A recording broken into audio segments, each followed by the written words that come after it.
listeners to Kyle and Cody's called CinemaCast. I'm Kyle. I'm Cody. Okay, I'm just gonna have to start right off the bat. Content warning for this week. This movie, we're doing Zardoz this week. This movie involves a lot of sexual assault, so if that's triggering to you, you may want to take a break from this one. But need to bring that up right off the bat. Yeah, we're reviewing 1978 film Zardoz. Is that what the year was? I forgot. So 74. 74? 74. Yeah. Yeah, 74. But yeah, that's an important thing to get off of that. Also, following up from last week, because it's important for this week, we had some discussion about like what qualifies as a porn stash. I looked it up. It is favoring like a particular style of stash, which is like just this like a thick mustache that just like only trails off a little bit past the lip, but it's properly like that would maybe be the original one. Now the question is, does Sean Connery's character in Zardoz have a porn stash? I would say yeah, probably. I think that's a bit long. I would argue differently because there's already a qualification for what type of mustache he has in this movie, and it's actually called something called the Zaptis stash. Huh. As like a visual here. You think that's why they chose it in this movie, because it started with a Z? I have no clue. Yeah, that could be a thing. I went in and I selected this movie and I was not prepared for the... Yeah, I know. I don't know what I would describe this movie as. So the reason why I picked it, it was weirdly a favorite of Dan Harmon and Justin Roiland, who is the creator of Rick and Morty. They really like this, and you can kind of see some of their abilities to recreate this movie in both Rick and Morty, and Dan Harmon did something similar in Community. So that was no, I don't imagine too many people were prepared for this movie. Like I don't imagine like what you could say to put someone in the mindset to be prepared for what they're about to see on screen with this. That would probably be a tall order. Which is really weird to me because John Borman.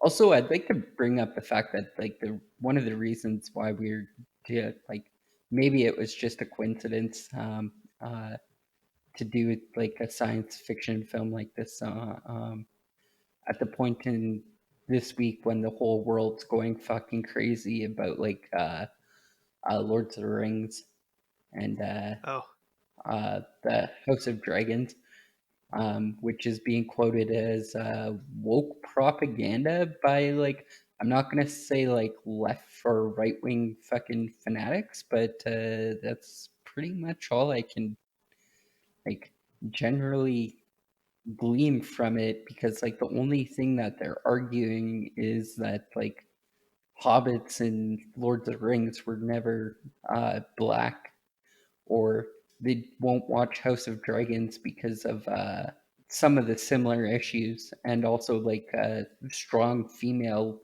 protagonists. That's their whole counter argument to these series, is which even Tolkien in the books stated that some of the hobbits were darker skinned, and I guess nobody wants to bring that up. They just want to sit in their own fantasy world that everybody needs to be white and fantasies. Yeah, no, it's like that. Like what you just said.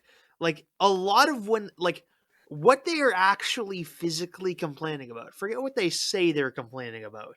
But if you list down the offenses of the shows they're complaining about in these circumstances, it's almost always they put a black person in it, and now they're all upset because that symbolically woke, whatever. And no, it's like it makes you look ridiculous because it like the tangible like thing they are complaining about is just like someone putting a black person in the thing, and shit, it's just them.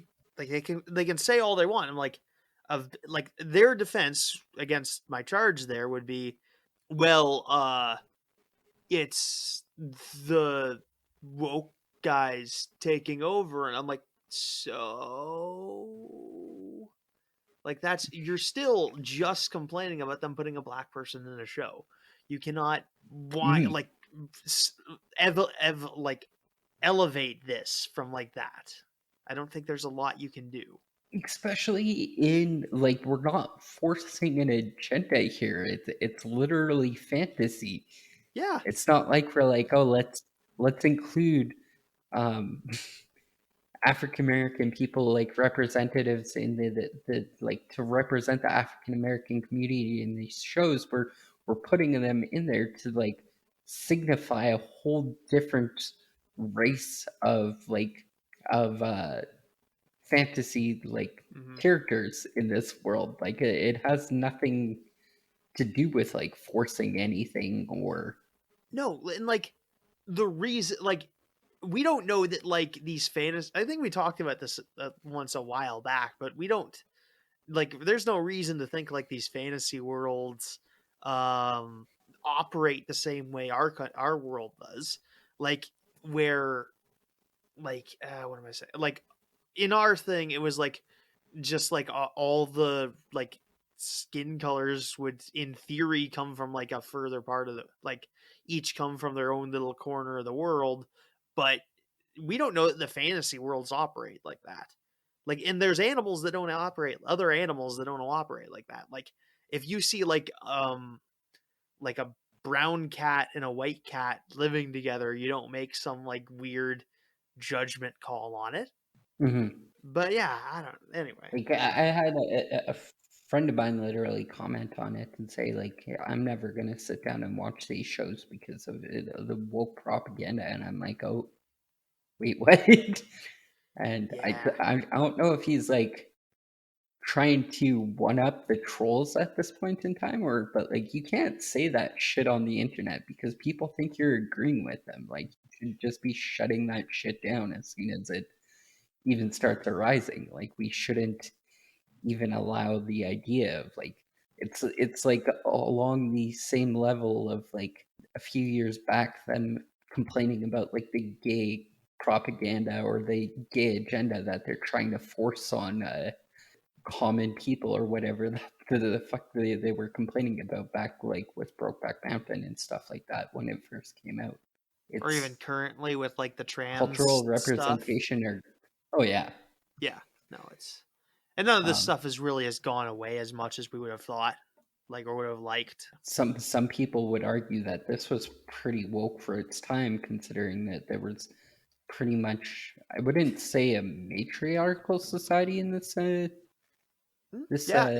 Yeah, yeah, movie, that's but fair. there was like some people could have argued that, but I mean I don't think enough people watched it to really like cause as much public outcry as I this. was gonna say some other point about that. I'm like, oh wait, yeah, this is literally the sort of like that is literally like the level of media criticism that these people are up to. It's just like, oh, there is a lady person leading civilization in this movie, and that means it's woke, even though like that is like some background ass like yeah, there's female authority figures in this, and there's like that it feels like I have like a whole idea like the what goes on in this film, and I didn't even bring up the fact that like in my initial ideas of like, oh yeah, no, the society in this world happens to be led by mostly women,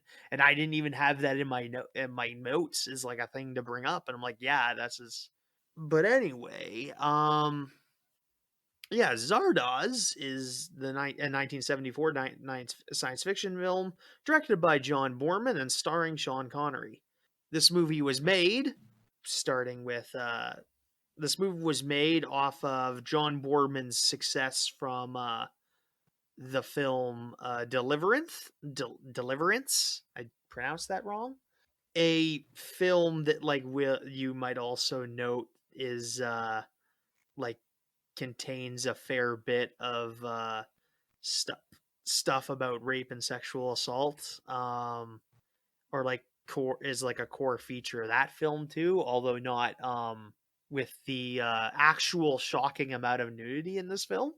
I have seen like criticisms just be this film just be like, is this film just like a movie script, like a porno script that got like 5 minutes in and then like went vaguely out of control, is like something I've heard. But yeah, I wouldn't agree with that, but I really hate to bring up. I just want to pull the quote here.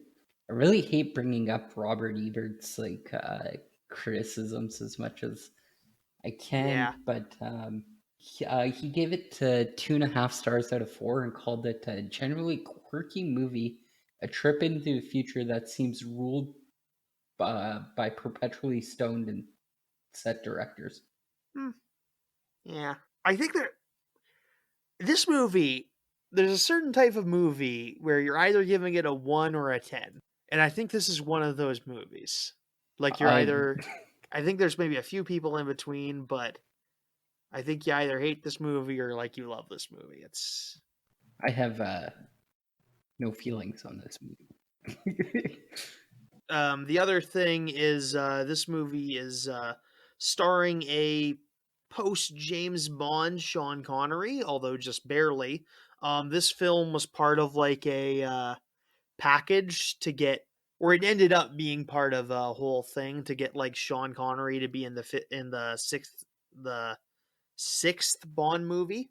Because he quit the role because he didn't like being Bond, and then the fifth one flopped, so they were just like, pay Sean any amount of money to get him back, and they were like, yeah, sure.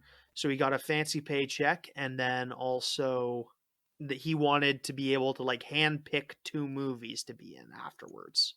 And the movies he picked were a like a crime drama or a crime thriller, which was not a big hit. It's supposed to be okay though. And then also a all Scottish Macbeth adaptation, which ended up falling through, which led Sean Connery to pick this movie after Deliverance star Burt Reynolds had dropped out of it. Yeah, that really actually kind of helped pull some of this together for me because I was gonna like seriously question like Sean Connery's like is this is like Daniel Radcliffe's like starring in the Weird Al Yankovic movie, like Mm-hmm. I've made my money, now I can just focus on doing stuff that I want to do, because like this was seriously, especially somebody of that caliber who made, I don't know how much money he actually ended up making off the Bond films, but I'm assuming it's not like a small amount. Like he could have probably lived off the majority of that Oh yeah, money if he was like good and smart with money and stuff like that. yeah. And he would go For the on to rest of continue his to be life in and a never had to work yeah. again. Yeah, And he would go on to continue to be like a but like beloved actor after that too. So yeah, no, this was sort of, he was trying not to get typecast at the time because he had like was so fresh off the Bond films, which I don't know. I don't know if this is the best bet to not. I don't know. It depends on what you think James Bond is. If you're thinking like he's this, if you're defining James Bond as like a slick espionage guy, or if you're defining him as a sex pest. Yeah, it depends on what you're afraid of getting typecast as. Although weirdly, I think maybe his character in this is perhaps less how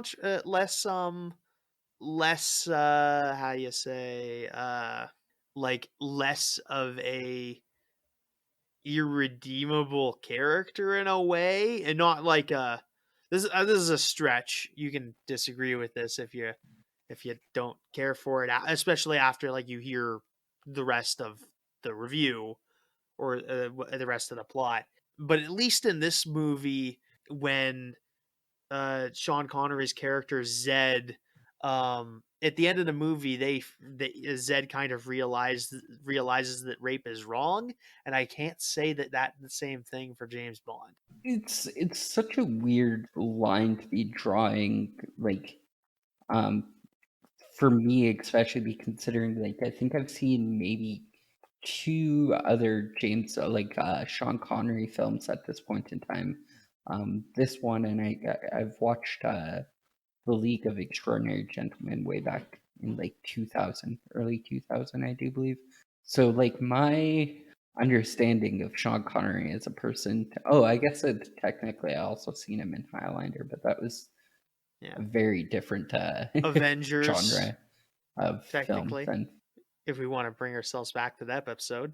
Guess there's not like a whole lot that I can really say about this guy except for like he kind of really coasted on the fact that he was James Bond for like 6 films, and that's like his legacy that he's also like he publicly came out and stated that it's okay to hit women if they're being hysterical way back in the day. And that's like I don't have a very good feeling about this guy. Like he just all of his films he comes off creepy. And like not in a good I'm a talented actor sort of way, but like hey, I grew up in a different time and a lot of the things that I did are okay back in that time and like is not justifiable or reasonable in modern days, but I'm still coasting on the idea and my fan base is mostly people of an older generation that would agree with me, like sort of thing. Yeah, like people kind of like worship the ground Sean Connery walks on, which isn't great, which is maybe not the best thing. And I'm gonna try to keep those sort of jokes to a minimum because And yeah, I think you have a very different, and I was going to say you probably have a very, very different feeling about Sean Connery having seen him in like his Bond works because I don't think you notoriously liked the portrayal or the character James Bond at all. So yeah, he's reported as being like, I just I think his contemporaries were just like, look, you don't talk to Sean about James Bond. He gets a little bit upset. Yeah. because it goes Connery into who? Like who takes over the? Um, I want to say Brosnan, but I could be wrong. I don't. Yeah. I think Brosnan might be a little bit later. Okay, so I can. So he did the first 4, I think, and then he tried to quit. They replaced him with a guy, and then they brought him back for another 1 or 2, where he then finally quit. He's been in 7 of them, between 1962's Doctor No and in 1983's Never Say Never Again, which is after this actually. Oh, that's got to be really hard to watch. But yeah, and he tried to quit before Diamonds Are Forever too, so there were a couple like things. He's going on to do like other stuff.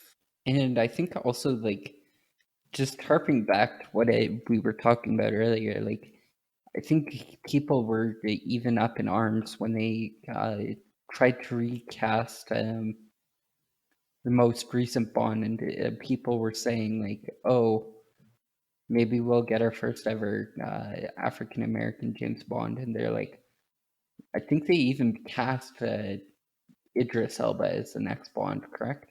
No, he was like a favorite. By the way, it was Roger Moore who would take over Bond from Connery.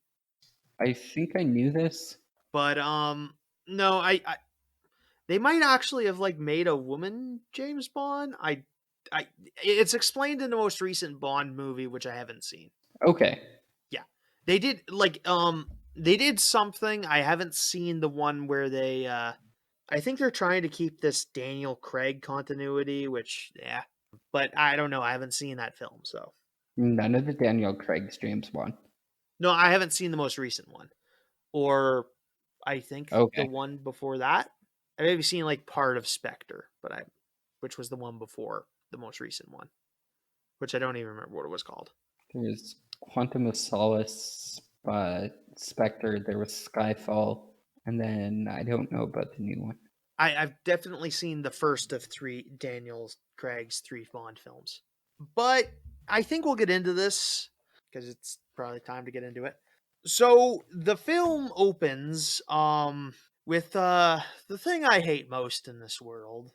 That's like not like an important thing that I would hate most in this world. It's not like literal just like racism or anything. It's like my one petty thing I hate most in this world, which is badly placed intro prologue introduction thing. Yep, like introduction things where like a guy speaks over like and like explains the plot of the movie at the beginning of the movie, and this is like a really really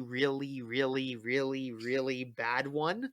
And there should be trials, there should be uh like hearings, executions, maybe perhaps. How criminal this scene is, which is the worst part of the movie. And it's explicitly put there because the director, perhaps the director, I think, I don't think it was actually the producer's call this time. The producer maybe said something, but it wasn't the producer's call, like actual call this time. Is they decided to put in one of these stupid voiceover prologues where they just assume that the audience is too stupid to get the movie, so they just explain the whole plot, and they give away. And this is everyone's really egregious because they just give away the ending. Like, why? If this movie were any more like beloved, they would have cut this bit out of the movie already. Because like this is the same sort of thing. They cut this sort of scene from Blade Runner, and like a lot of other like if this movie had any sort of like major following, this scene would have been gone a long time ago. But sadly, it doesn't have any following, so the movie like this stays in. I am like hating it. It is. I'm probably taking off like 2 points just for this I scene. know you hate it, and I know the reason. I know the reason behind it, but like it was done so ridiculous that it kind of like, for me, it kind of like folded in onto itself, like where it's become almost like a parody Yeah, of like giving yeah, I think we need the context here of like just how bad this shot was. It was a talking head, and this guy is like sitting in a black screen. He's wearing a blue towel over his head, and he has a mustache drawn in by what looks to be Sharpie. yep. And he's giving the whole entire like TV, so like the movie's exposition, um, and probably stupid amounts of plot points, as Kyle was saying. Like it was an unnecessary level of exposition, but It is literally literally he comes out and says, "My name is Arthur Frayne. I am I am the guy behind the big floating head at the beginning of the movie. You don't have to worry about what that is now." Um like if I wanted to have this is like to explain like with the goal of explaining it to like my dad who might have been watching who would theoretically be watching this with me or something. And he's like, "Hey, what's going on?" every 5 minutes. It's like purely catering to that insufferable audience of like the people that are like deeply unpleasant to watch movies with. And I hate it. I hate it so much. I'm so angry. also this is like now you see me level of like we're gonna give away the plot within the first like 2 minutes, because that movie was notoriously like really bad at being like, look at us, we're magicians, look at the magic we're doing, but keep your eyes closely on the thing because like we're magicians. And I don't know how better to explain that. They're just like, okay, this whole movie is just gonna be a giant fucking mind fuck ruse. So you have to actually pay somewhat close attention. But like, we don't need to do that in the first 10 seconds of the movie. We get it. Show it. Yeah. Don't And tell like us. this movie has enough goofy bullshit in it as it is. That's like this is only going to alienate people further. Because they just took one of the goofiest actors in the movie and just like, hey, be goofy for 5 minutes. Be goofy and boring for like a whole 5 minutes. So like we can piss away whatever credibility we possibly had. Ugh. I also like to point out like that we don't really actually see Arthur Zane a whole lot in this movie. No. And like to just like be like, yeah, and this is what Arthur Zane looks like. Like I think I lost all respect for this character because like he doesn't have enough screen time, and the only time they actually do show his face, it's like so leveled like ridiculous that it's hard to take this character seriously. And you said that it probably alienates, and yeah, it does. It definitely does, but also it takes away from this character's like credence as what's supposed to be like this well, like yeah, He definitely could have been this mystique mysterious character, and yet they added like doubled his or screen persona. time. But like he's only in the movie for like 5 minutes, maybe. And this is like another 5 minutes on top of that, and it's like the worst. It's definitely like going to the mall and like you want to see Santa so badly, and then you get to the mall and Santa's kind of like just this like I don't know like gingered like whatchamacallit, because like you just have this picture in the head, like in your head, of this what this guy is supposed to be, or at least what he's supposed to like personify within the movie. That like I don't know. Maybe me and Kyle are saying the exact same thing at this point in time, but like It turns this character who's just like, oh, he's kind of neat. He's this silly little guy that happens to be like impersonating God, and like he could have been like this like sort of interesting figure, but it's like, no, no, I'm gonna no, shut up. We're gonna have this character float around as like a floating disappointed head. So you like not only is he going to explain what the first like 75% of the 75-80% of the plot is, but we're also going to like make his head like a floating head so you can mentally connect it like, hey, he is also the floating head we'll see in like 2 minutes. And this would be less annoying if the next shots weren't. I thought the intro to this movie was pretty good other than this. Like as soon as this is gone, we get like a pretty good scene where we see this scary if like clumsy effect floating head made of stone, which is kind of pretty. It's kooky, but I'm willing to put up with it. So this big head flies through the air to some Beethoven, and then we get to it flies over some guys riding on horseback, and they're all wearing like the iconic outfit you've seen from this movie's posters of the red underwear with matching red double bandoliers. And the head lowers to the ground and gives a whole speech about how the gun is good and the penis is bad, which is really weird. And I don't mind people for not getting this because it is a reference to fascism. It's like if okay, you follow these guys like some fascists nowadays, like especially nowadays, I don't know how big this was in the 70s much, but it's certainly a thing now. Of these like male chauvinist fascists that are just like always on. You've maybe seen them in like memes of just like or like on like masculinity hot takes of like people just saying like having sex with women is gay. And yeah, it's a whole thing where like some fascist groups will want to like fiercely control the sexualities of their young impressionable base and victims, and is like part of their cult. it is a thing with precedent in real life. It's not something that you're going to pick up on if you don't know. I don't think so. No, it was definitely like quite the weird throwaway line that like really like caught my attention for like like just how absurdly it was placed within the dialogue. Like it was like just like I don't know, like it was jarring. It was really, really jarring for like, but not like in the sense that like it was like so out of place at that point in time. Like if there was a disembodied like giant stone hedge, I don't know, speaking to me, like it yelling out that the penis is evil is definitely not something that I would take too far out of place.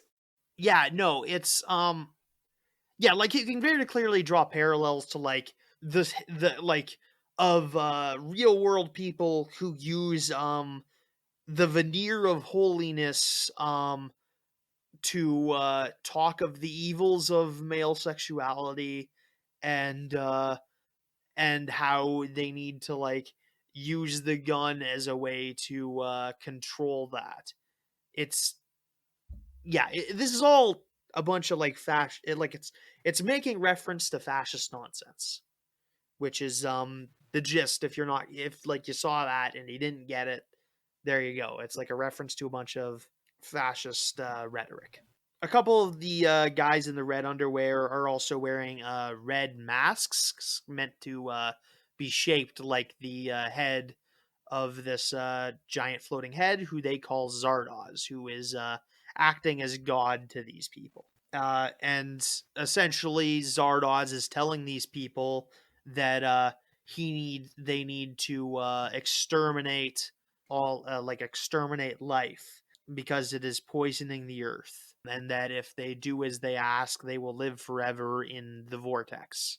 And then Zardoz vomits out like Zardoz head vomits out a bunch of guns like they are water, kind of reminiscent of actually not reminiscent, but it's really similar to like a scene in what we'll see like you haven't seen it, but Mad Max Fury Road, where the dictators in that pour water out on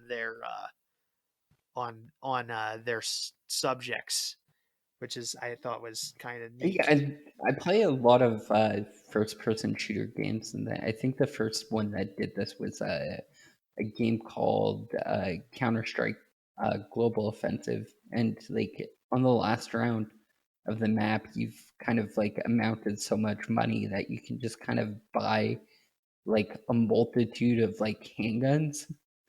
And so that's what I kind of credit this to is like it just looked like you were throwing 300 handguns onto the ground because you have like you're not going to use the money after you're done this game. So you're just like, oh, I need to buy something with it. And all of a sudden there's 300 handguns on the ground. So And then this whole scene is topped off with Sean Connery picking up a gun, turning toward the camera, and then shooting the camera.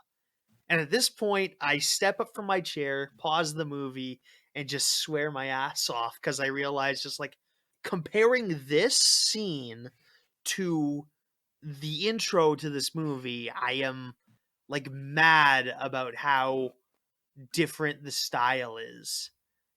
And like just I was just so angry that like this good scene is like being tarnished by that terrible intro. I think there's a little bit more that I needed to say about this this director, this I do Go ahead. believe it was John Borman, correct? Yep. At this point in time, like this is the height of his career at this point in time after his work on Deliverance, and I guess he probably did three other films, including Point Blank, Hell in the Pacific, and then the Deliverance in 1972, and this one in 1974. But at this point in time, his career is like taking off, and he was offered the ability to write and direct a Lord of the Rings adaptation prior to making this film.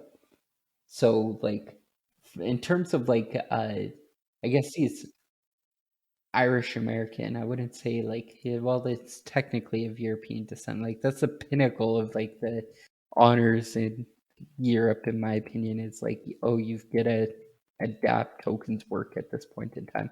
Only a handful of people have actually gotten that honor. So like this like made me like revere him a little bit, and then like the fact that like his work has been so heavily like I'm not gonna say plagiarized, but like adapted within like Rick and Morty and like Community for me. Like I thought this guy had some chops, and then all of a sudden I'm watching this and I'm like, okay, maybe maybe this guy doesn't exactly have as good of chops as I thought he did.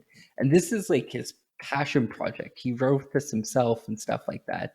It's like, well, I can't do Lords of the Rings anymore because the budget on it's too high for the company I was making it for. So instead, I'm gonna follow up like the height of my success with this film, and I just don't know if this film is like capable of like holding up to like what I wanted it to be, which was a Lord of the Rings film. But it's like two very different things, I guess. Like when it comes to like writing your own work, and then on top of that, and I think he even said that like maybe this film was too ambitious for its own budget, which I don't think we went over.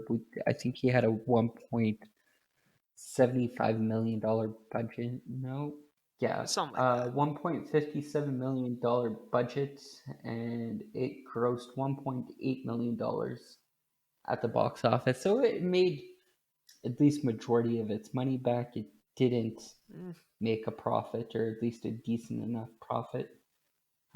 Yeah. And also, Have you seen Deliverance? as soon as I saw, Like his no, it's I can it's a very different film from this. I can see how they're kind of related though. Deliverance, I'm going to spoil it here. So spoilers for Deliverance. Do you mind? Cuz Deliverance is actually like some people like it quite a bit. yeah, I'm not gonna go out of my way to sit down and watch this film. So Yeah. Deliverance is a film about a bunch of guys that go out into like one of the southern states on like a kayak journey, and then they're going on a kayak journey through this place where this river that's about to get like dammed up essentially, so it's just going to get flooded to shit. These four guys are going to go canoe it before it gets flooded, and while they're out there they get accosted by these hillbillies who attack and rape one of them, and before they end up killing one of the guys that attack them, and the other one runs off. And then they continue their trip because they got to do that in order to get back to their vehicles. And they think they see like the other guy looking for them because they see a guy just like poking his head out, looking around, and then they end up killing that guy. And there's every reason to believe they just killed a guy who was just out hunting, because if you're watching the movie, we get a better look than probably the guy does, the main characters do, but like they don't look at all the same. honestly, I can see where this would be like a fairly decent low budget like horror film, or like a thriller film, Yeah. or I don't know what exactly you would call this, but yeah, like has a decent plot. It's It's obtainable. got It's Burt not Reynolds. out of the.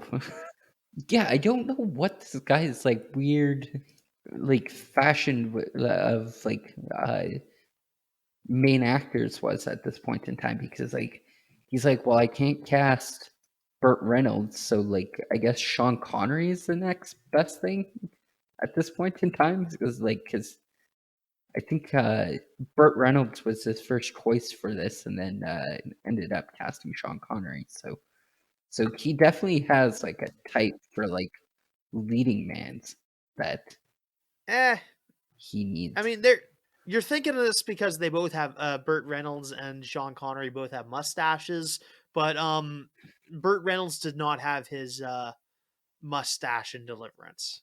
Okay. They're that is a pre-mustache Burt Reynolds, or at least while he is currently shaven in that movie. But I mean, they're both talented actors that a lot of people like. They have sort of a similar energy, I guess. But yeah, and like that's kind of like that's also a movie where they kind of like do some critiques on. I'd say there's some critiques on masculinity in this, and there's a bit of that in that movie too.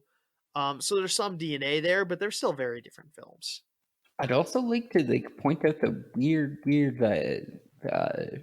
costume design in this. I have no fucking clue what they're putting Burt Reynolds in here, but I have thoughts it's on this, which will be better portrayed once I go later in the movie. Yeah. okay. Another funny story, fun story about the guns actually that we just saw. They actually had some trouble importing these because these were they filmed this movie in Ireland, and in order to do that, they had to import some guns, which is a bit difficult at the point of time because in 1974 the IRA was still at large, so the authorities didn't really want him importing a bunch of guns just in case, like, oh, they imported a bunch of guns for this movie and then the IRA took them, which they ended up getting the guns after a little bit. It was a little closer than they would have liked, but the funny bit is, they were when before they got the approval on the guns. One of the guys in production, I forget who, is just like he's getting the director's talking to him about that, and he's just like, "Oh well, I can get your guns." This Irish guy says, and he's like, "Wait, why? How?" And he's like, "Well, you see, I'm in the IRA." So, and then of course the director's just like, "Huh, I mean, I probably shouldn't like take guns from something people are like considering a terrorist organization at the moment." So they didn't end up taking it, obviously, but allegedly the IRA offered the crew of this movie guns to film their movie. It's quite the story, and it's weird because like all guns are guns, correct?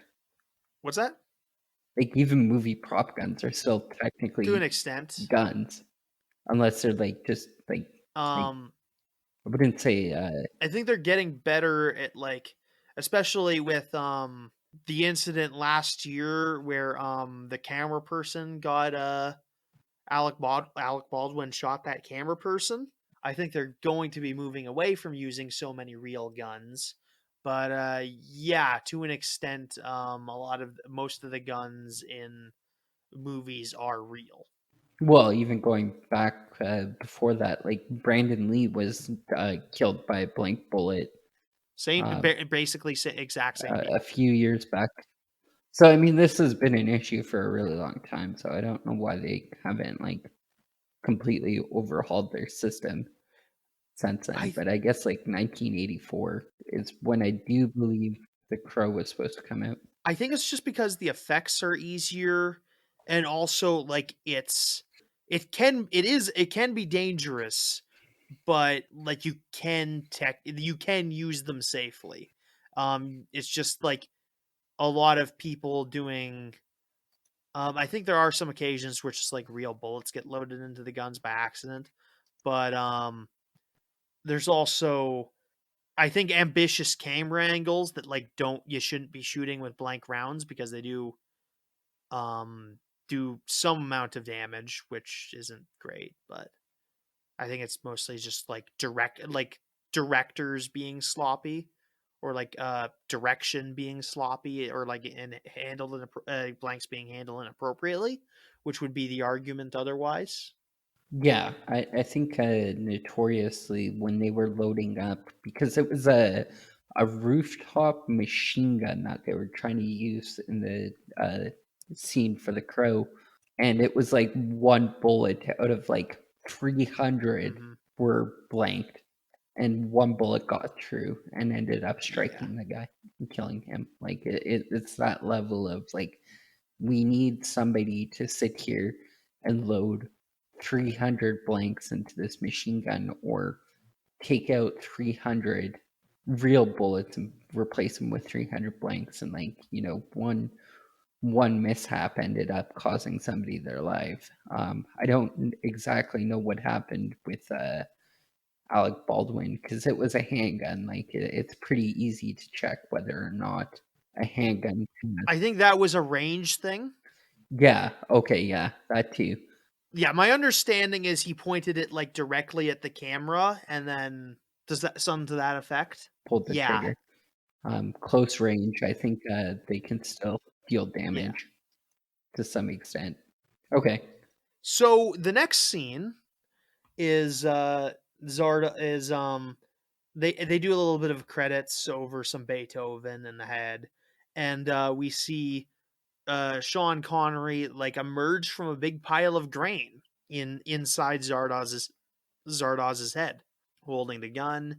He's walking around.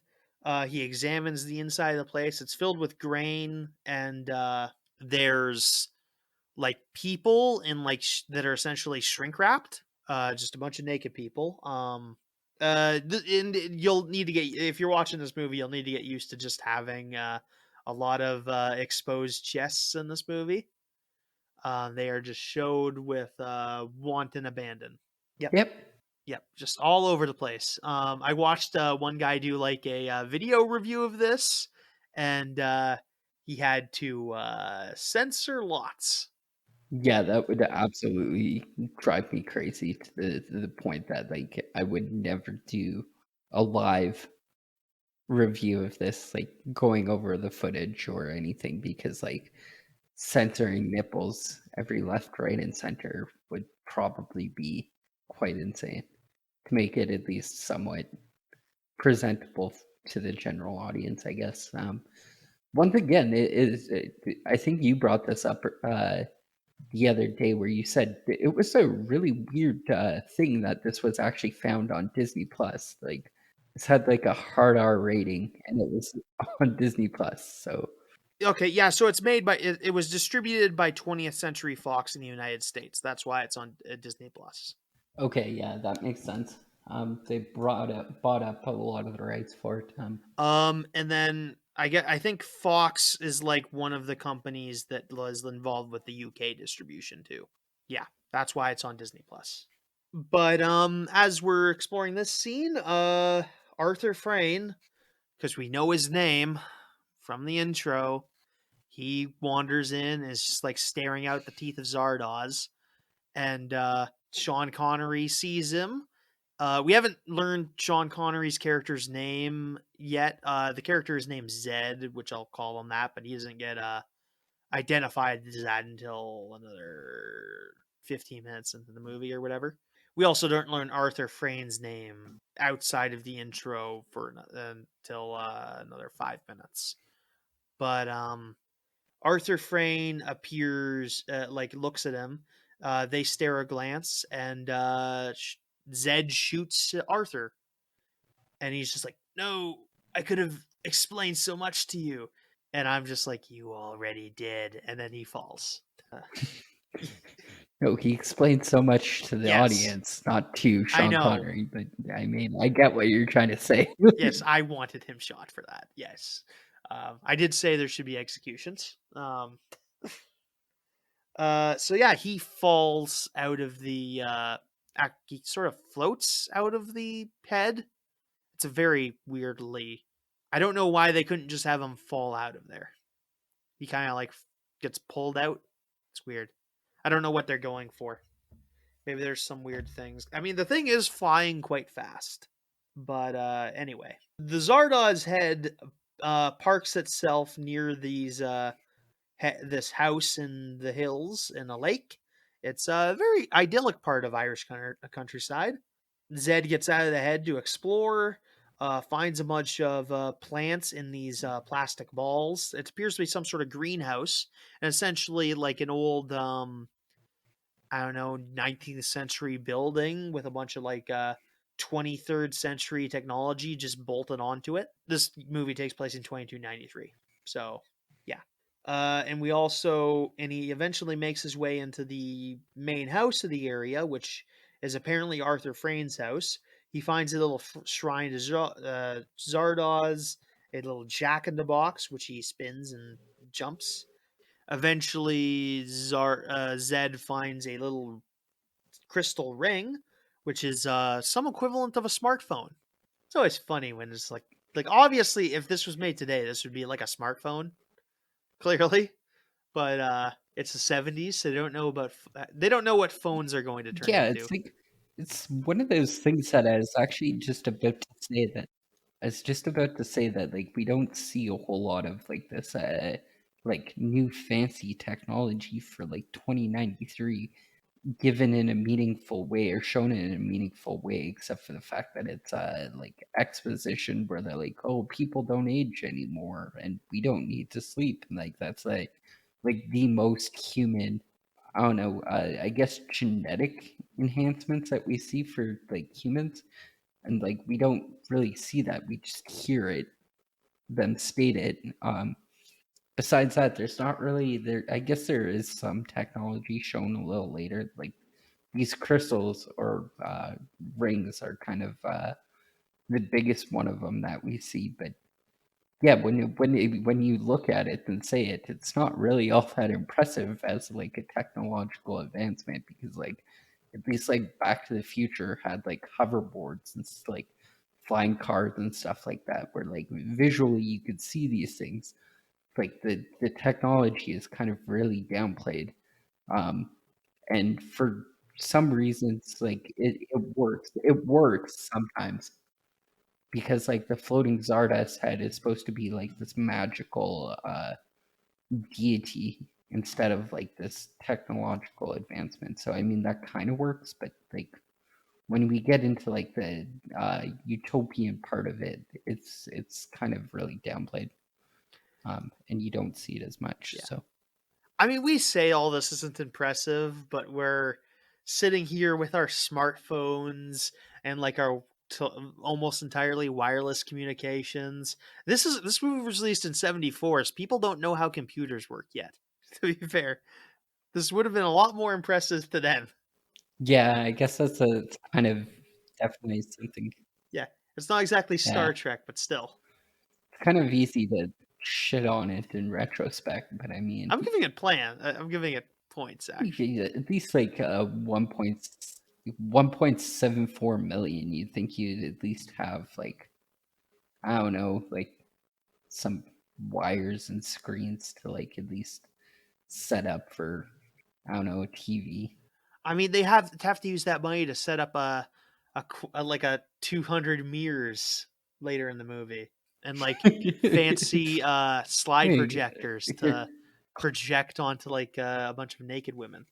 Um, I guess like yeah, I guess I'm criticizing it because it's not uh, as technological as I would like to mhm, say, but like it's definitely has some sci-fi mhm. feel to it.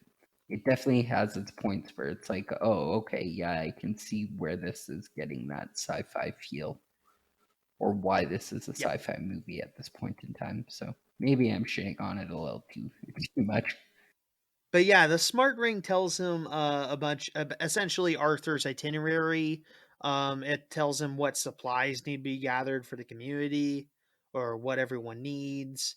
It mentions the guy's Arthur Frey's name. They mention the place where they live. Vortex 4 is where I think they are, or 8 maybe. I'm not sure. This ring projects holograms, essentially. It's kind of neat. Smartphones can basically do this in like 2 years from now. So I don't know if I want that. yeah, this is the funny thing about like us. It's just like some guy puts something in a movie in the 70s saying, "Hey, that's really awesome," and then we're like, "Yeah, but I mean, you got to like project it on like a surface. You got to find. It only works if like the surface is like perfectly flat or whatever. So it's really not worth the trouble." And you can also just have like a touch screen on your I think we screen. have projector technology already. Like it just kind of has fallen short of everything that I wanted like projectors to be. I think actually had this thought the other day because I was scrolling through the Facebook Marketplace because I just moved, so like there's a lot of things that I don't have, so I'm looking to acquire them. And so I'm sitting there and I'm like looking through the electronics, and I was like, man, somebody's selling an old box television. Who in their fucking right mind, like regardless of how cheap it is, like it was I think like maybe $10 at most or something, but like who's going to spend that type of money, like any form of money, on something that's like I don't even know, like 30 to 40 years like outdated? And then I was like, well, I had like a box television growing up, and like one thing that I'd like to say about box television is they have like the old coaxial cables for stuff like N64s, or like some of the older like game systems, which is kind of cool. Like that's the only reason I'd ever go out of my way to buy like a box television, is if I bought myself also an N64 to play, to have something to play it on type ordeal. Like, but I'm Smash people need CRT TVs. People who play Smash Melee yes, yeah, competitively, definitely. because there's a lag if you use it on like a high def screen. So that's the answer to your question of who would pay for a CRT TV in the modern age. And there's more stuff to it. It's not just Smash. I think all of like old professional speedrunners for like Super Mario need to have the same kind of setup and stuff like that. But like still, like I don't think I'm going to get into the professional like Mario speedrunning communities at the age of 28, because I don't have the chops for that or the mental capacity to sit there and but I did, however, go out and recently I bought the new Super Mario Maker on the Switch, and that game infuriates me more than like always played platformers as a kid, and I'm actually sitting there thinking like, was I ever actually good at platformers, or do I actually like do I even like platformers at this point in time? Because like sometimes Mario doesn't do what he like I want him to, and it makes me mad.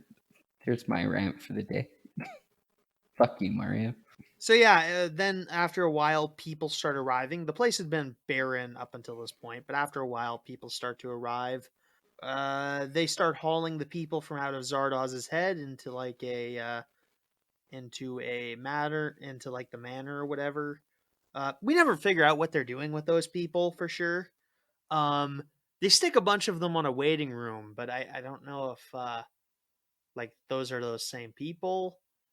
Like they use them as modern art, but I don't know if these people are dead or what. I don't know what the deal is there. I don't think it's important. I think it's just like the display a level of decadence. I don't know. People don't initially pay Zed any mind after they see him, but eventually they meet a lady.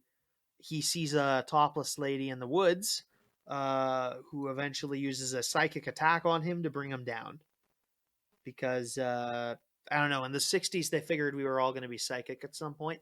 I think I talked about this once before, but anyway, yeah, all the people in this village are psychic.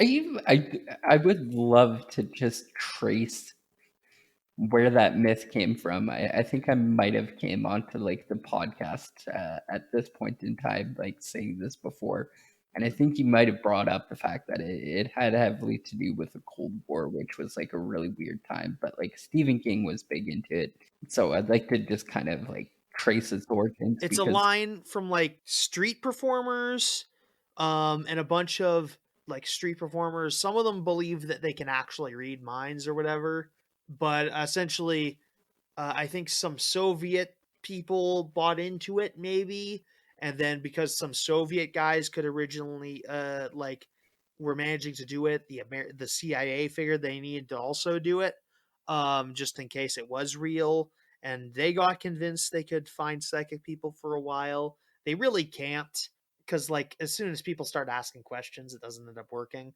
But yeah, and it was just like a little while before I mean, really, in the 60s and 70s, there was a lot of stuff that was like popping up that hadn't been about that hadn't fully been like disproven for like a couple years yet. Like this ancient alien stuff, that sort of thing.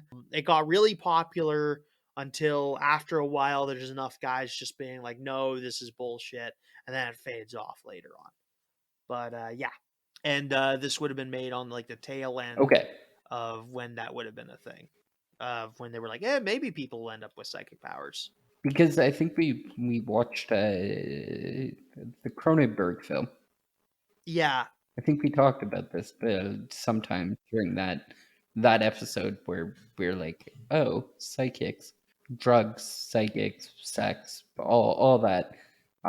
Which honestly, there's some feel of Cronenberg in this. That's not necessarily a good thing, but like There's a vibe there, definitely yeah. kind of see some similarities between the two. Yeah, Yeah. between the two. I think there's some intellectual DNA being shared here. But like this one's better than the Cronenberg one because the Cronenberg one was black and white and shittily done. That was also like not a very So good film. That was actually not the best film either. But I think he gets better.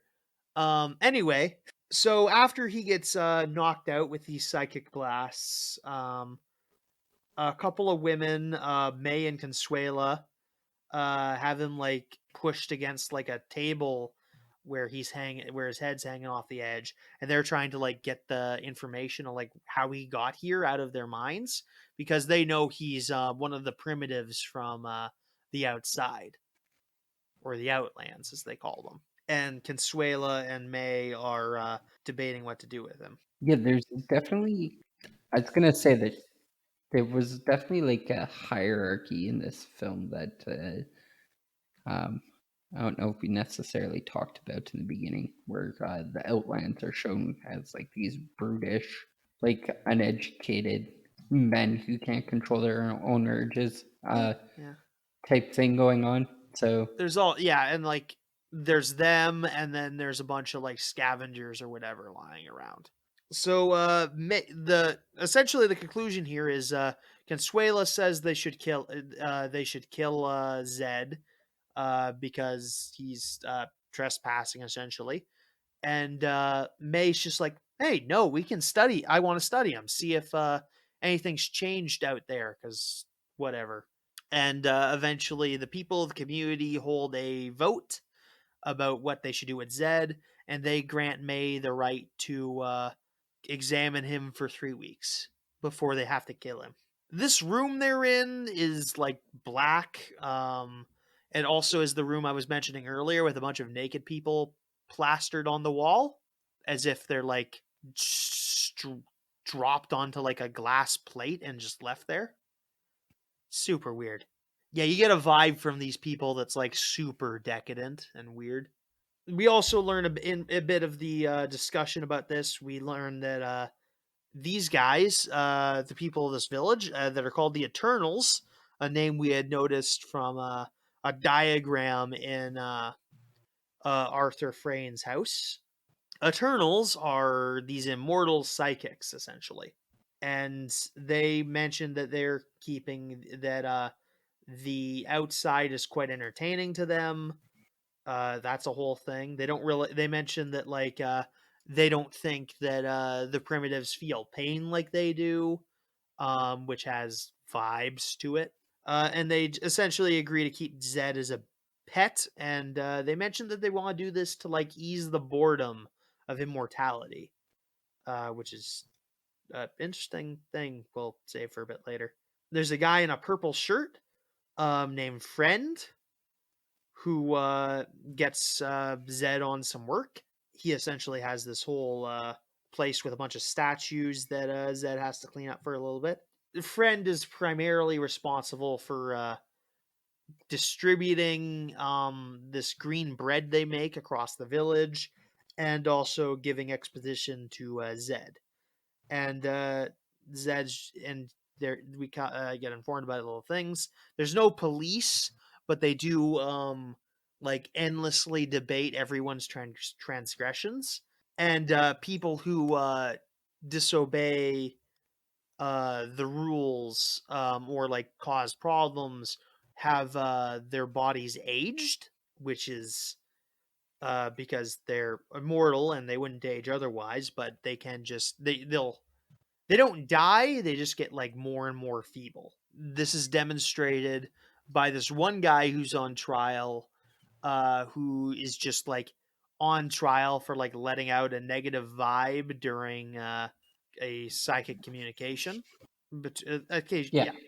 And he's just eventually he'll get to the point where he'll just like, yeah, I hate all of you, and I don't like you, and screw you. And eventually he gets friend actually votes to have this guy acquitted because he sort of sympathizes. He mentions that he's actually been aged a couple times. The guy is actually eventually up getting sentenced and is aged somewhat. May does some ongoing examination of him. We're introduced to where the people who have aged to the point where they can't function are kept. They are called renegades because do they do bad things, and they've just been aged to elderly. Some of them to the point of like not being able to like do anything. Although a lot of them are just like regular elderly that aren't like they seem fairly mobile. Among them is actually the couple of the guys that created this whole place. They were actually middle aged when they showed up, but they weren't able to like adapt to immortality good. So everyone we see in this movie who's young is actually like the second generation of this immortal society. The other camp we see are these people called the apathetics, who are who have just lost all motivation to do anything but eat. Zed eventually like is confused by these people, and eventually like is trying to get one of them to move, and does and in doing this eventually cups the breast of one of the lady apathetics, and friends just like, go on, help yourself if you want, because if it's like nothing. But Zed doesn't end up going through with it, presumably because she doesn't. I don't know. I mean, he did. It is pointed out that he did rape someone earlier in the movie, or like that he has committed rape, but I guess he doesn't want to do it this time. I don't know. This is yeah. Zed is not like a great human being. Yeah, no, it's. I have. I'll do like a whole thing where like explain my thoughts here, but yeah, this movie is this movie treads on like shaky ground. I'll say that. Like if I was not like convinced of its overall message, I would not put up with this and an even slightly worse movie that didn't have like at all. Can we talk about how at the end of this scene, fucking Sean Connery just yeets this Yep, person? just throws her into a pile of hay. Yeah, like literally almost like grabs her by the waist and just like backwards slams her into this pile of hay for absolutely like, well, like she's not gonna respond, so let me just like discard of her almost like which almost gets a rouse out. Yeah, I held it in because it's not the reason he's not doing it. But I was gonna say it's like I wouldn't want to have sex with someone who doesn't move either. Like I would not with anyone who Oh is yeah, that's catatonic. definitely like Yeah, it doesn't like up on top of it being wrong. It doesn't sound fun.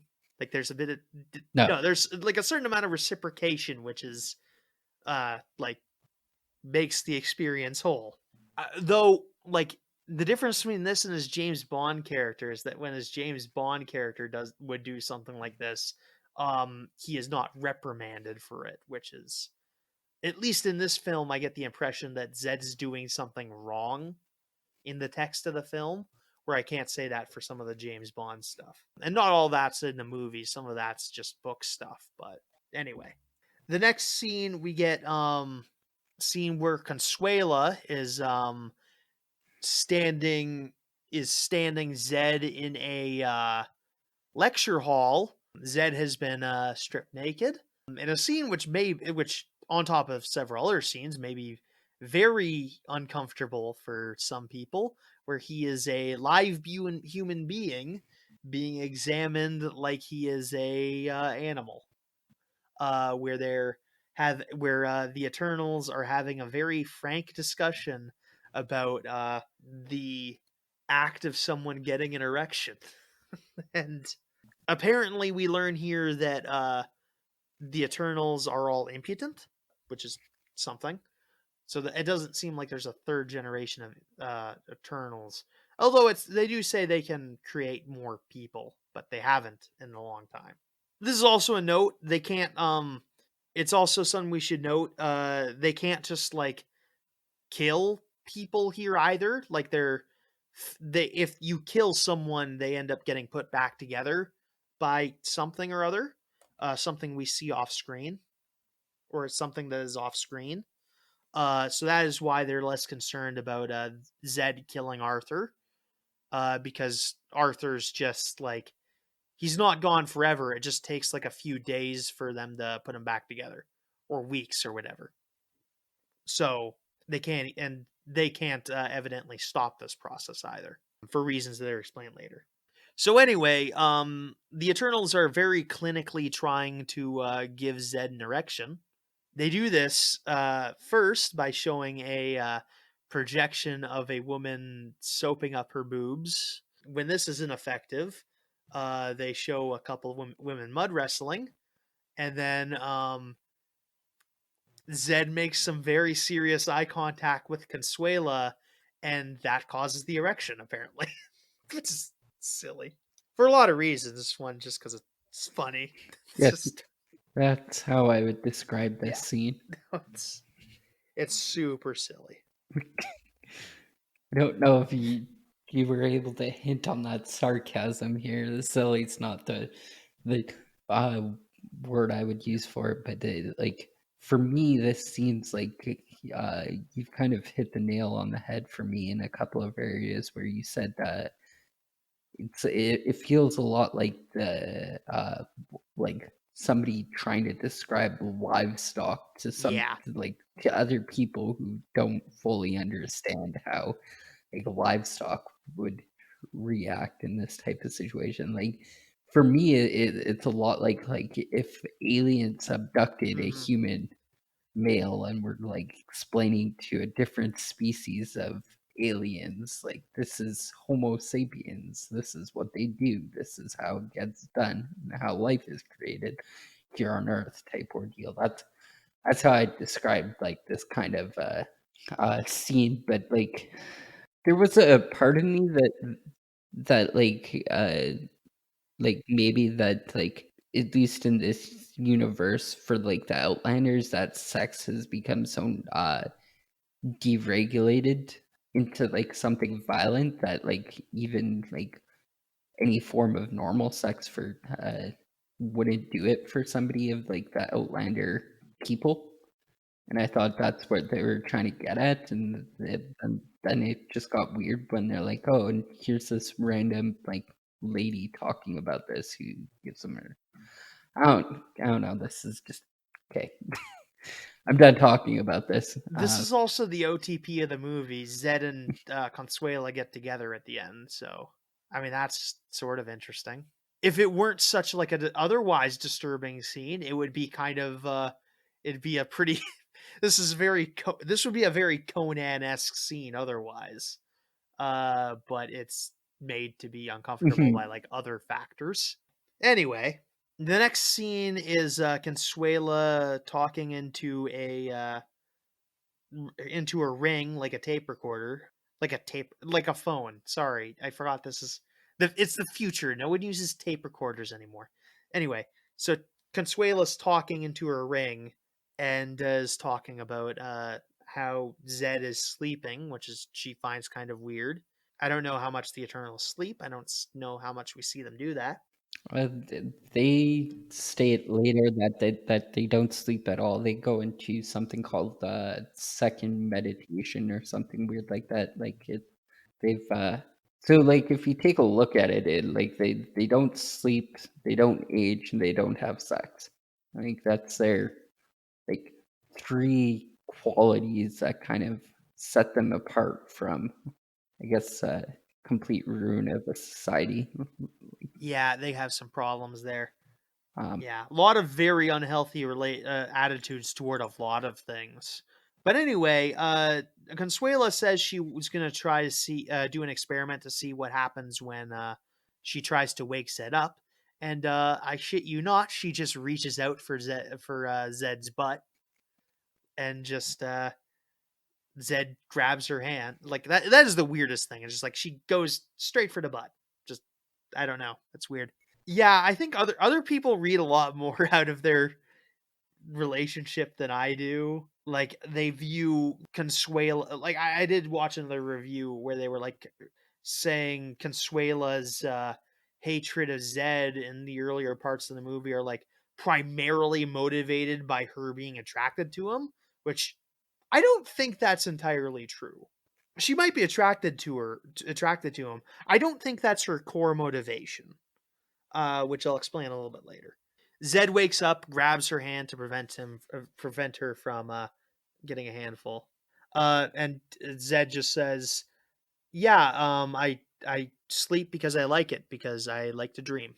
May in the next scene, May is chatting to Zed, who is now allowed to stand up, like a person, and like lean on the table that he was previously psychically strapped down to.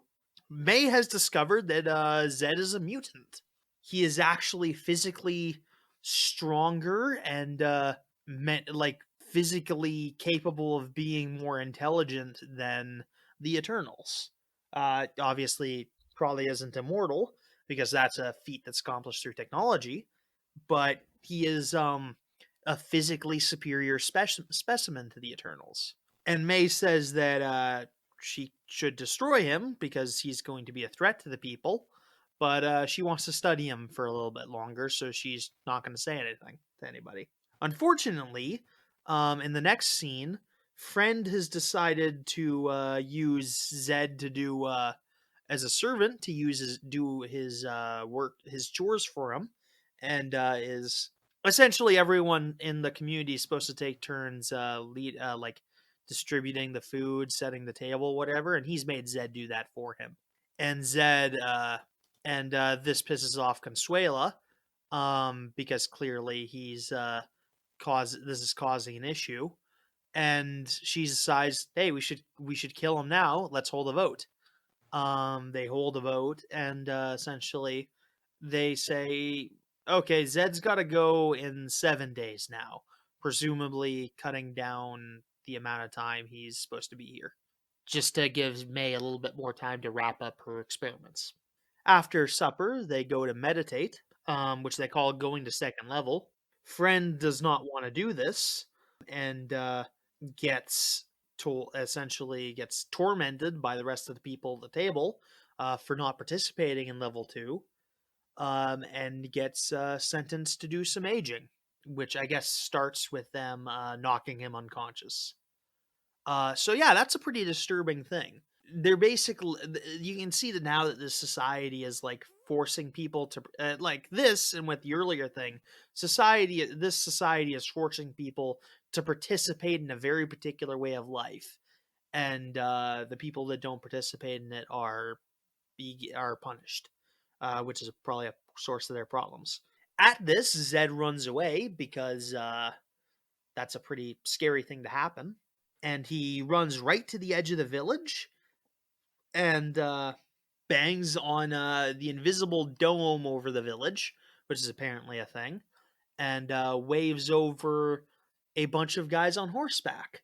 It was explained earlier that Zed is an exterminator, a group of people that serve Zardoz through violence, and he's presumably waving over some more exterminators in order to infiltrate this place, destroy it. It's not entirely clear at this point, or at least to rescue him, if nothing else.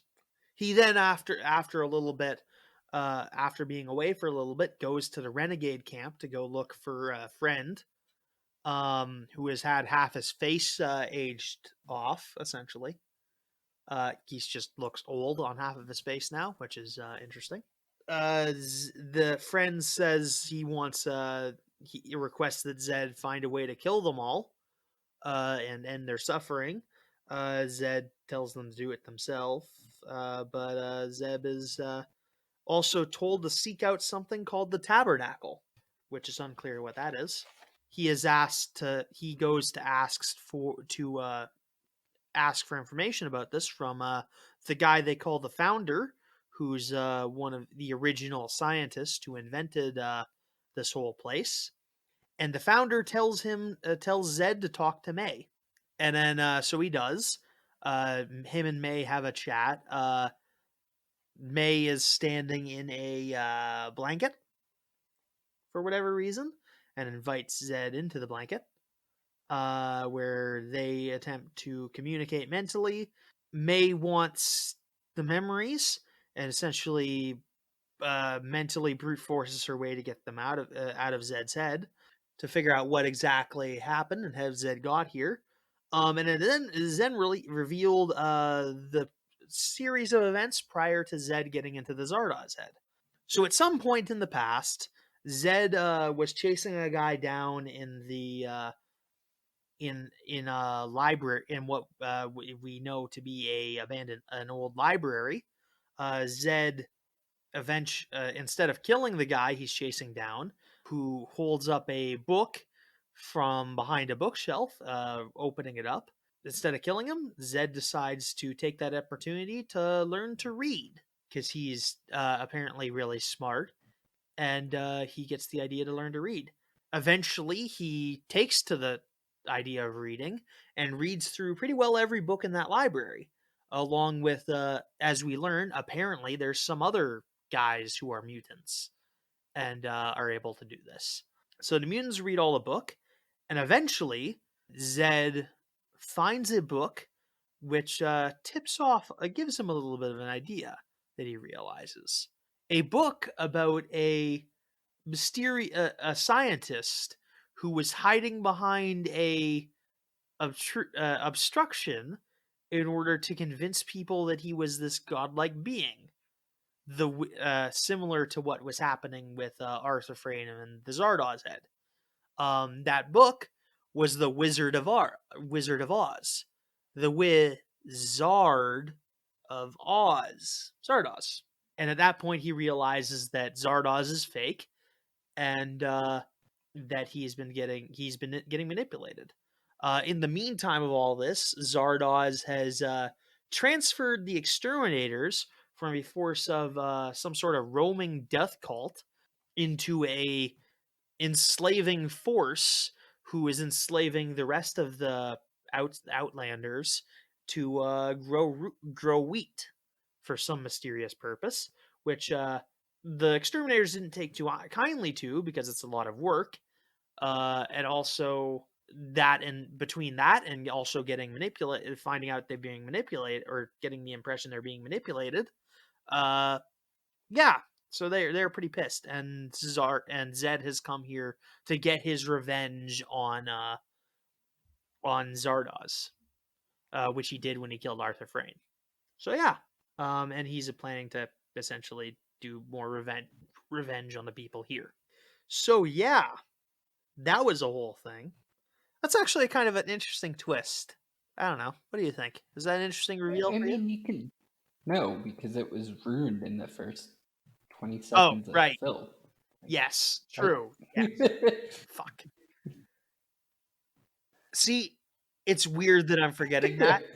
I think it says something about the movie that I forgot about that. Jeez. Mostly that this movie is very long and very convoluted. It's only an hour and 45 minutes. It could be, yeah. It could be in 5 minutes shorter. I'll say that much. I mean, it's not. It's definitely not like a fascinating like hour and 45 minutes. It's a very slow build up, in my opinion. Too. I mean, I disagree. I find it incredibly fascinating. Okay. Yeah, no, I enjoyed it quite a bit. That's I don't know what you want me to do with that information. I said this was a type of movie where you're either giving it a 1 or a 10, and one of us is on different ends of the spectrum. So, Yeah. although I'm not giving it a 10, don't worry. I also said I was taking 2 points off for that ending, so we'll see. So after all this, May decides to start coming on to Zed. And at this point, Consuelo walks in on them, Zed, and just says that that May is going to be aged 50 years for this, and that that Zed's got to be killed because he's infecting this place or whatever. This is the This is thing. one of the comments that really doesn't make sense to me because like this I don't know, these higher beings are supposed to be so much more above this, but like she makes a comment that like you're going to be aged 50 years and nobody's going to ever fall in love with you or find you desirable at all or something like that. And I'm like, well, like there's no taken so much out of this society that like that, yeah, that might be an issue, but it's not really, because like people don't get married, people don't fall in love, um people don't have sex. It's like like Yeah, like they're supposed to be better than this, but they're not. They're still a very petty, gross civilization that has like all the like worst factors of like some of the worst things about the present day are still very much present in the society that has achieved this like honestly otherwise incredible technological feat of like becoming like psychically linked and like becoming immortal, but there's still a bunch of vindictive, heartless. I think if there were any black people or any people of color in this movie, they'd be racist too. Like the only thing that seems to be out of here is there doesn't seem to be a lot of sexism. But then again, this scene does also imply that like Consuela's comment about her about May not having anyone who's ever attracted to her again is maybe a thing out of jealousy. And also we got like a whole 2-minute speech about how all the men in this society are what's the word um when you can't when you can't get an erection, what's the word for that? Impudent? Is that it? impotent, Impotent, yeah. But impotent, apparently impotent. May is feeling sexual attraction. So that's not like a thing that's necessarily a problem with the women. It might be some of them, but that's not demonstrated by the text. So there is some like sexism in like the way they're talking about this, I guess. But yeah, it's a whole thing. Yeah. And this is I think a thing maybe one of the messages of the movie. It's just like we don't like advance as a society when we get our as we advance with technology. Like those things don't tie to each other. Like we don't become better people because we figured out how the steam engine worked or figured out how nuclear power Social works or whatever. media. Yeah, or any of that. It's just like we're still like flawed individuals, and the decision to us in this society has kind of like we'll learn a little bit later has assumed itself to be reach this level of perfection, which which is plainly has not. So it's very it plainly has not reached this level of perfection that it has aspired to. So they haven't so much ascended is they've made a is they haven't ascended as a species. They've locked themselves into a tiny little bubble with all their problems until it eats away at them. And that's why and like what do they have? They have like a section of the society that's fine, a bunch of apathetic mutes that are like unable to move themselves to do all but survive, and then a bunch of guys who have been stricken from society and made to be made to be weak and can no longer contribute. There's no this is a society that has fallen, and they're just clinging to some imitation of civilization. This is a fallen society despite everything. The world's ended out there and in the bubble. So essentially, Consuela leads the entirety of the town in a mob to try to kill Zed. Unfortunately, the Eternals have no muscles. They have no gains, and they're just kind of like striking him with like children essentially. After they've like trapped him in like a plastic greenhouse ball, and Zed is able to quite easily pop out of the plastic bubble and throw off the people attacking him. And he manages to run away for a bit. Although the Eternals are going to come back with like swords and torches. So, I mean, weak as you are, I think the sword will probably even that out a little bit more. Or failing that, they can always go get the guns, maybe. But whatever. Yeah, I don't fully understand this. Where they're like, we have psychic abilities. We've been shown to be able to paralyze this guy earlier. Like, what? Why wasn't that like the first thing that they at least attempted to do? Oh yeah. Also, that is what they attempted to do. We skipped over that bit. Consuela attempted to mind blast him, and Zed was able to resist it for a little bit, or Zed was able to resist it for little bit until he he went blind. Yeah, he went blind after a while, and then the one lady who is like apparently the speaker of the society, she lets him go on the promise that he will kill her when the whole thing is over, because apparently she can see the future, and then he gets mobbed. So yeah, he's slowly becoming But immune like, to psychic that's what I'm attacks. saying though. Like, a single psychic attack though, like a collective psychic attack would probably be a lot more damaging than like one single psychic blast from Fair, Consuela. yeah. And I'm pretty sure when they started aging that one guy, that's what they did. Is it was like a collective group effort that took 2 or 3 people to 8 or 9 people to be able to muster up the necessity and like the Yeah, this probably qualifies as a plot hole, this is I yeah. think. The only thing I could possibly say would maybe be the speaker gives him this leaf, which we see kind of restores him a little bit later after they try to psychic attack him again. And maybe that makes him immune at that point. But that's about it. That's all I got. I don't think that's entirely. Yeah. This movie is maybe subtle to a fault, too. So. All I'm saying is like they were like, let's go get some swords and give us like a convenient escape mechanism for the main character is kind of just an oversight, in my opinion, at least. Zed goes to hide amongst the apathetics, and the Eternals respond by burning the buildings down with the apathetics in them, which I guess. But as he's hiding with the apathetics, I guess I think one of the apathetics earlier had kind of like started to like snap out of her apathy after Sean Connery had groped her. Yeah, I don't love that.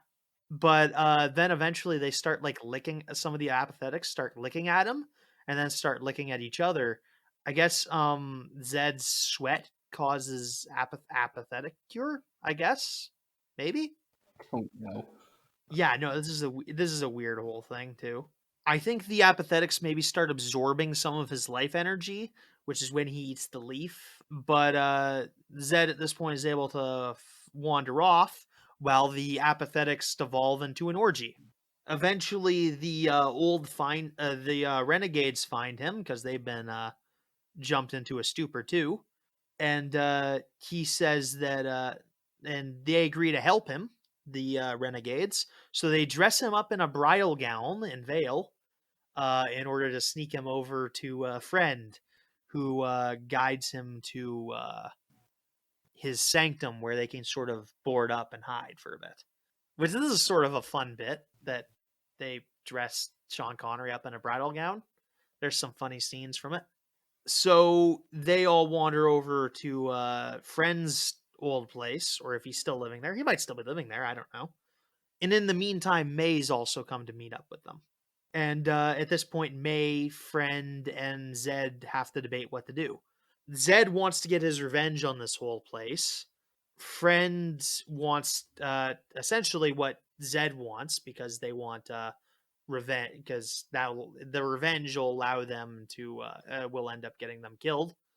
And May kind of objects to this at first, because she's just like, hey, Zed, what if your mutant people, or you, mutant, interbreed with some of my followers in the Eternals, and then we could maybe create a better set of Eternals, a better, like, mutant Eternals, and that would maybe save this place. And Friend responds to that, and it's like, you're gonna save this place in a time, you've had an eternity to save this place, and you haven't done it so far, so why bother? But after that, they're just like, okay, we're all gonna do our thing. May is going to impart all May, who is like head of like the sciences in this place, is gonna get her and all her just coincidentally, all the scientists in this place are female now. And Zed is going to impregnate all of them in exchange for gaining the knowledge of all of the Eternals' sciences. And then after this, Zed will presumably be up to the task of destroying the Eternals. Don't. That's how.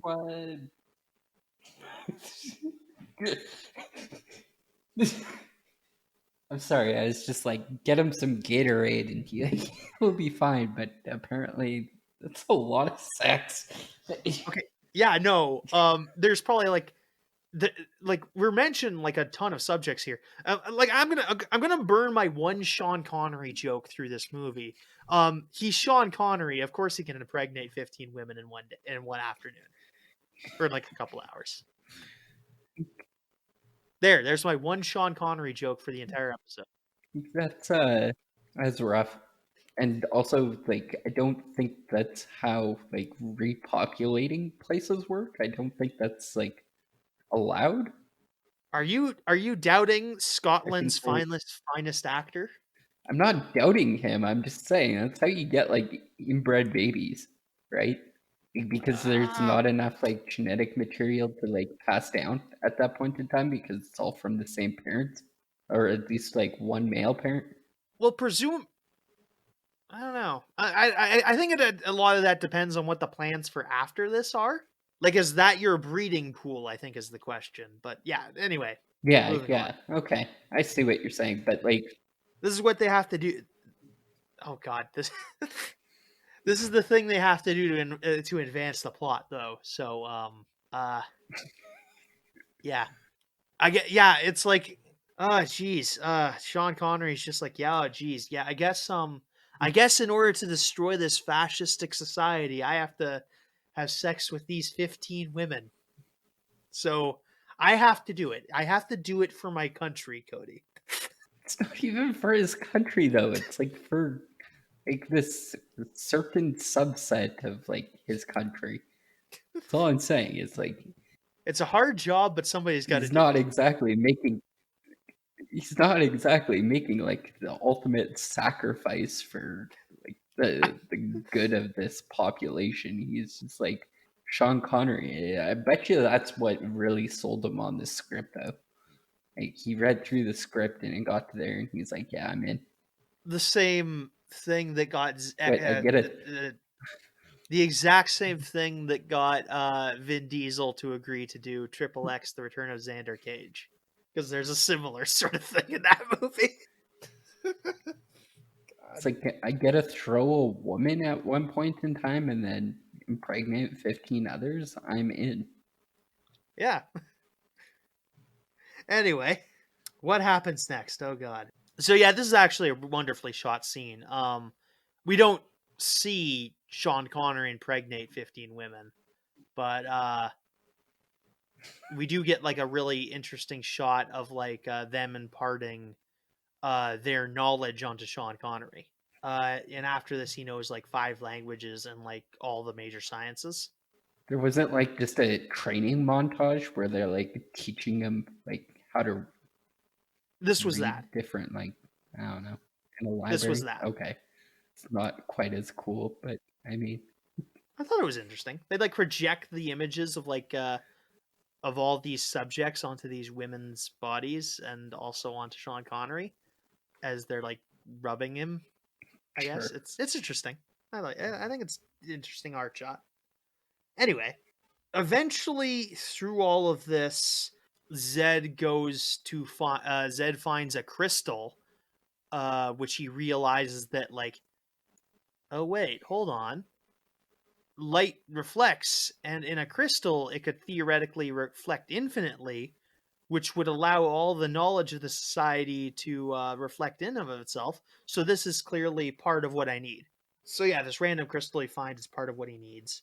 So he walks around where he's wandering through the place, and he's taken a gun, and he's in a series of wax statues, and Arthur Frayne taps on his shoulder, revealing himself.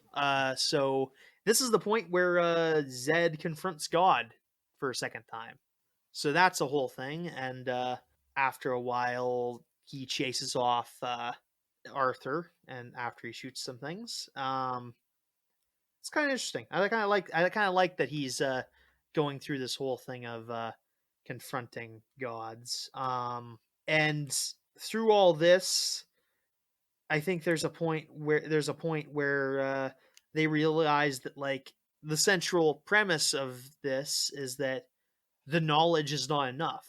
Having knowledge isn't enough to retrieve the enlightenment that would require you to get through the ages. Which I cue what I said earlier about this society being like fundamentally unworthy of immortality. Arthur also explains a bit more about what Zed's deal is. Arthur had been the one in charge of the Outlands, using the Zardoz head to manipulate him for a long time.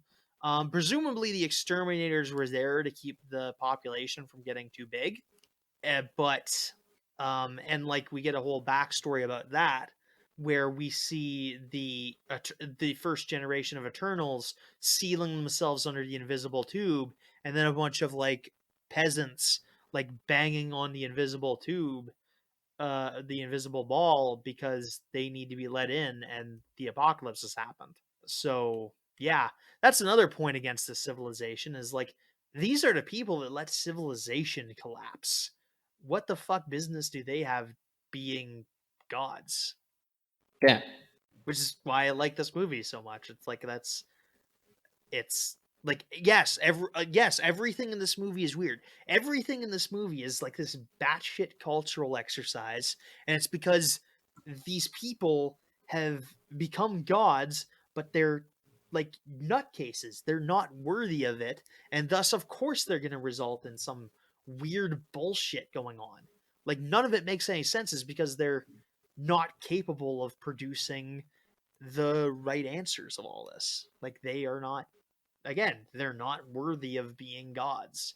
And of course, that's going to result in some random bullshit. it's like it goes back to like how can you say you're the heaviest and the like the most enlightened species while like other parts of the world are like on fire, and you're just like justifying it by saying, well, that's not our problem, we're here in a bubble, right? Yep.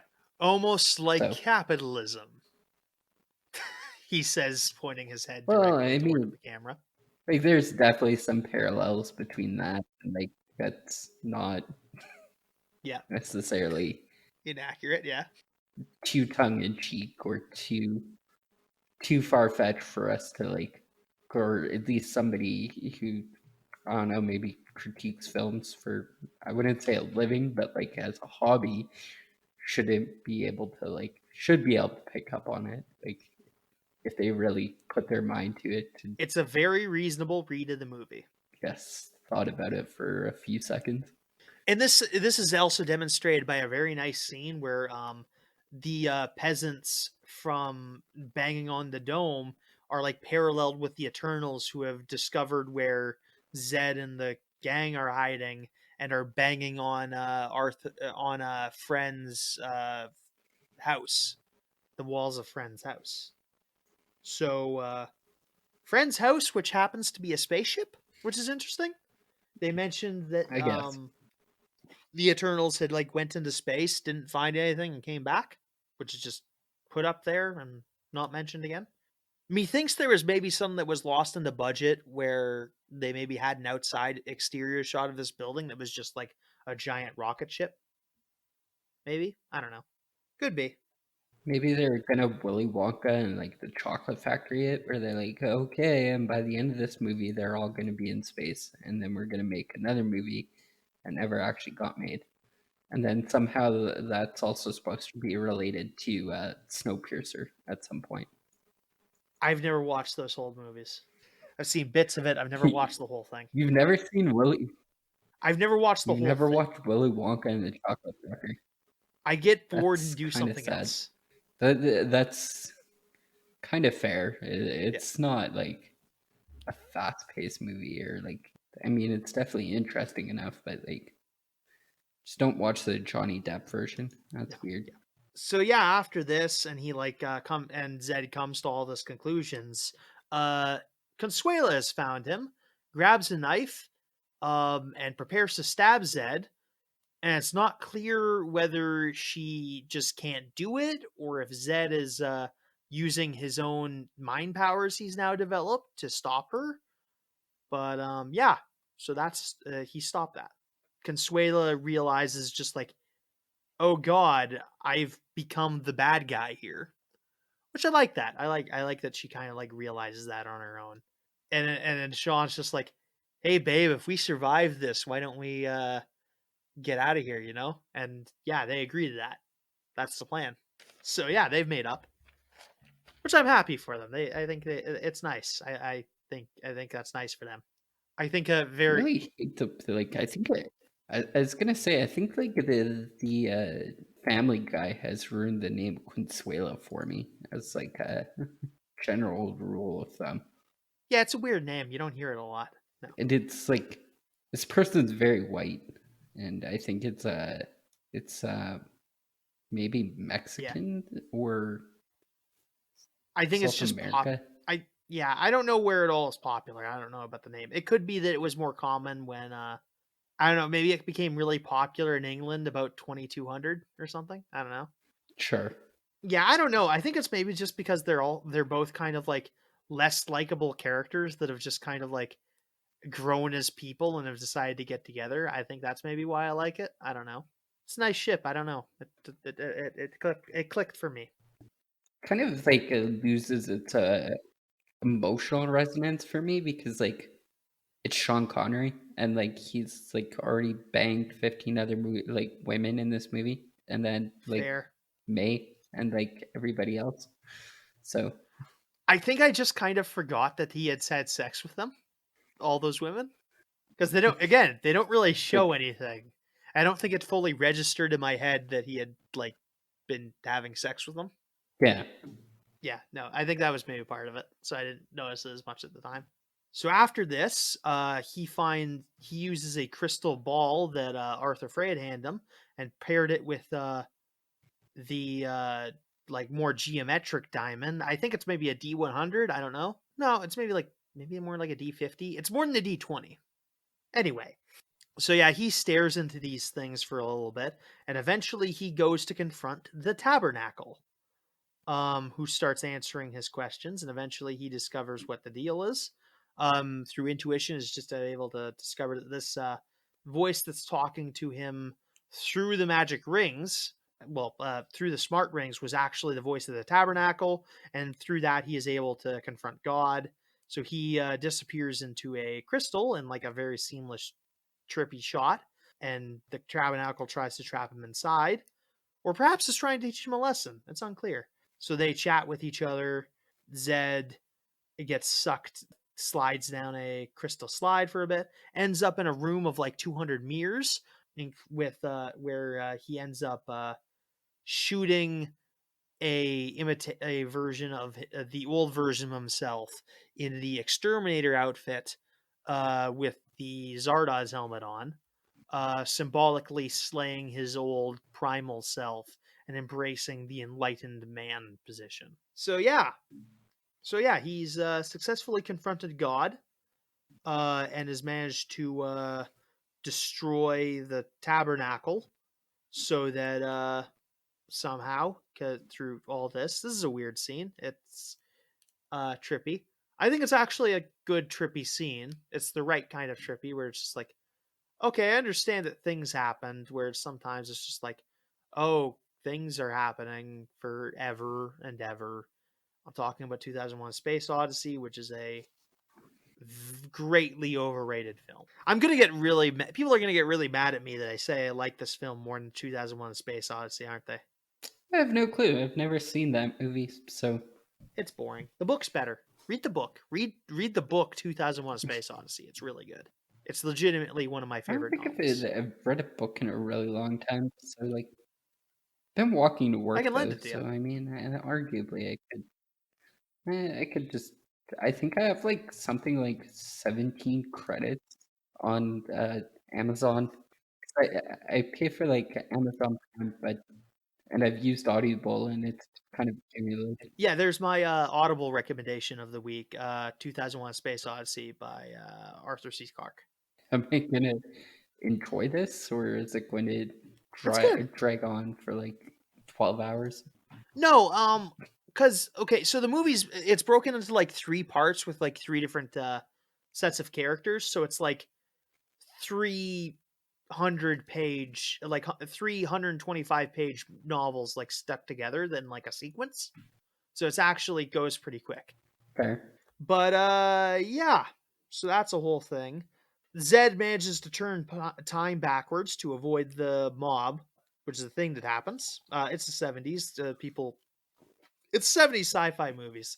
This is how you become like powerful. You just become a god at the end of these things half the time. So after this, we get a scene where they talk to the founder, who's just like, they did it, and then he dies. So death has been brought to the Eternals. So after, and then Zardoz has crashes out in the wilderness. Zed hands off the tabernacle crystals to May, where she is going to go with her scientists and go start a new community out somewhere before the exterminators come to enact their revenge. Arthur then confesses that they did all the in the that essentially the reason at the beginning where like Zardoz was like, oh yeah, don't have sex is bad, penis is bad, is because he wanted like exclusive control over who the exterminators breeded with, in order to do like a eugenics thing, in order to eventually create the mutants, which is I don't like that the end of this movie is like tied to eugenics, a thing that provably just doesn't do that sort of thing as much. So yeah, that's not great. Another bad point of the movie, stroking that off. And Zed just sort of pushes him off, saying like, yeah, you may have manipulated this, but the tabernacle was manipulating you, and I've had a conversation with the tabernacle, so I've spoken with like this. I know that like you're just a part in this too. You're not like the creator of all this. So He basically just said, I spoke to your manager, and your manager says it's fine, so I'm gonna let you yeah, off the hook. and he also said, Arthur, quit talking like you're a manager when I'm not here. You don't actually have that much authority.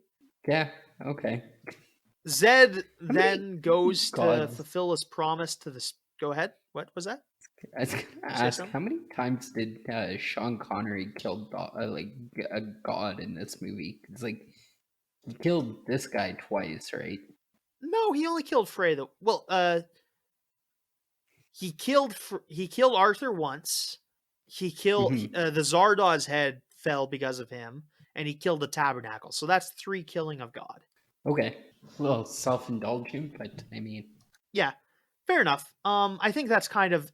I would also argue that these are like within the logic of the movie, false gods that are unworthy of worship. So yes, yeah. Zed goes to fulfill his promise to the speaker to kill her, and then but he puts up his gun, decocks it, and puts it away, and says, "Look, that part of me's gone. All that I was is gone. I am no longer capable of that kind of violence." Fortunately for the speaker, the exterminators show up and kill all of the remaining Eternals, including those apathetics who had, which is kind of sad that the apathetics died because they kind of got like life reinvigorated with him.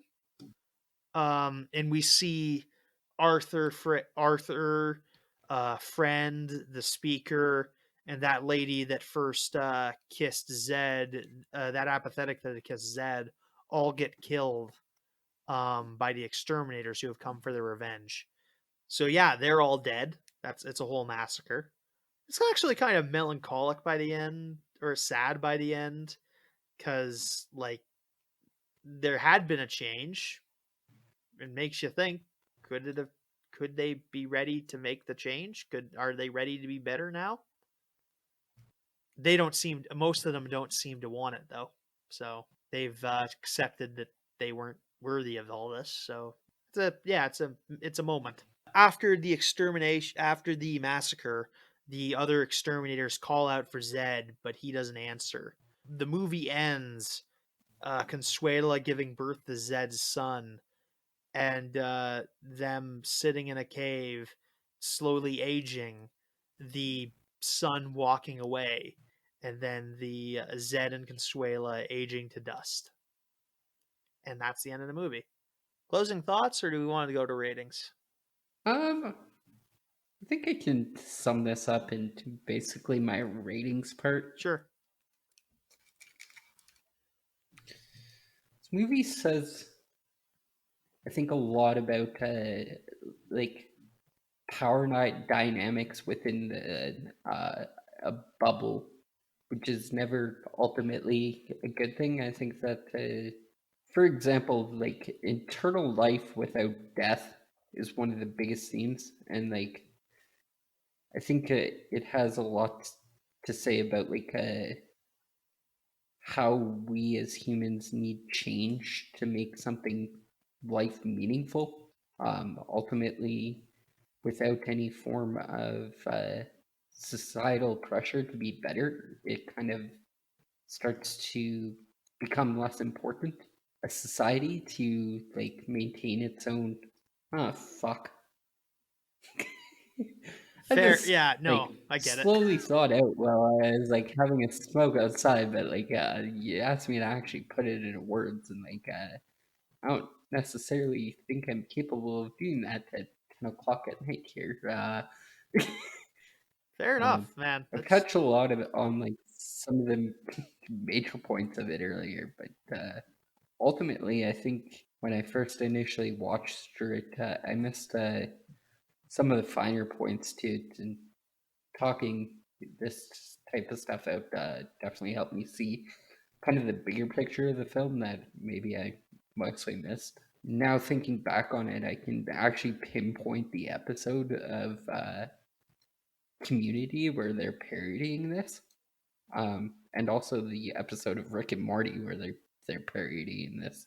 The one of it's being the episode of Community is called Meow Meow Beans, and basically a social app started on the Greendale campus, ends up taking it over, and like people are using this like social score to determine how they treat people, and that's kind of uh, generally a lot of parallels between this and that episode. So I think it does half decent at least parodying what the major message of this movie was. So, and it does it in, I don't know, an hour and a half less than what this movie took. So besides that, I don't really care for Sean Connery.